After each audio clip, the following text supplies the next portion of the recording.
what's up mga boss? So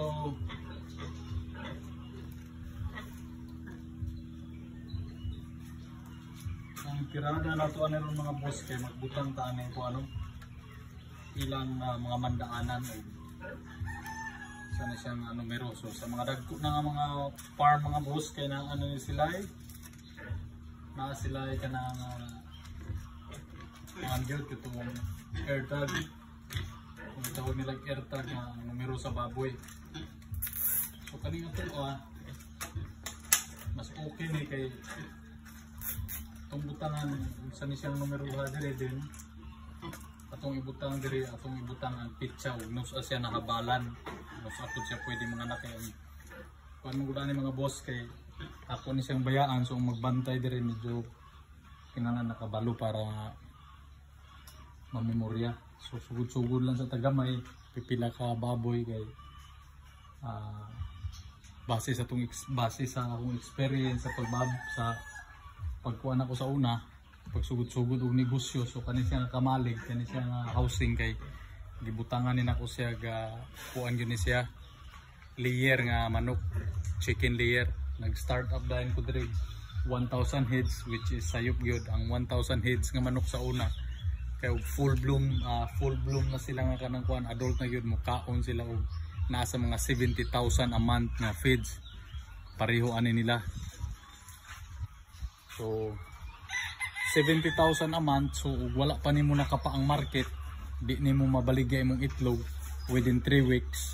So damage na sila, di na sila ma-stock og dugay, so ang labog na nimo siya. So wa kay market, medyo patay gyud ta mga boss. So sa amount to sa kung 1,000 heads nga gi-start up diri mga boss, nga timing nga pandemic, mo to initabo nga puwerteng gubaa gyud sa negosyo mga boss. So ako siyang gihunong nga murag na stress ko.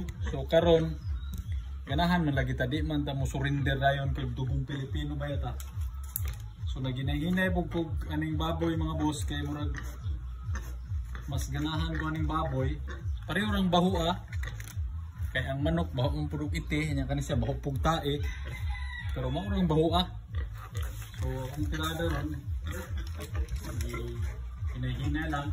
Ang importante nga kadaghan man po ang nag-baboy gyud nga surrender po gyud kay labi na magpatining ka lang yung tubo-tubo kaya ang market dire sa isla sa Bantayan dire ang market gyud dire kay perting paita gyud gamay ra dire ang naay ka ng timbangay ang pamalit. So ang kalabanan dire kay ang pamalit kay mata-mata lang. So katro mga komprador gyud ang bulahan mga boss no. So DIY ra ni siya mga boss. So kaning ikuan. DIY ra gyud siya. Okay. Butangan din diri sa marka sa alam wala dito. Nakabahala ni sila.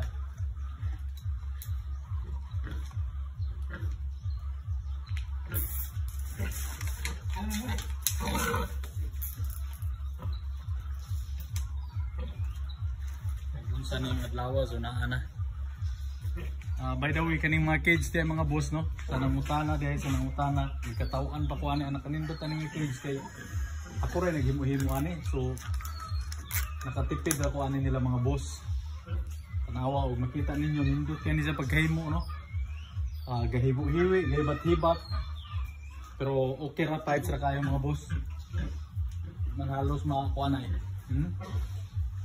So okay ra gyud kay siya. So gahiwi lang hinuon nga may di man ta professional pero as a startup okay na lang para sa kuha. Ang pagsimento wala pa gyud ni sa nahuman mga boss kay medyo ang atong budget diha gata king na tagilid na.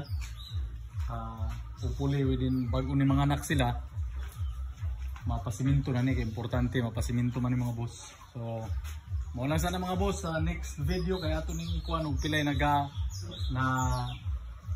pilay na gasto na ko aning cage nila. So ako rin kayo mo ani mga boss. Alright.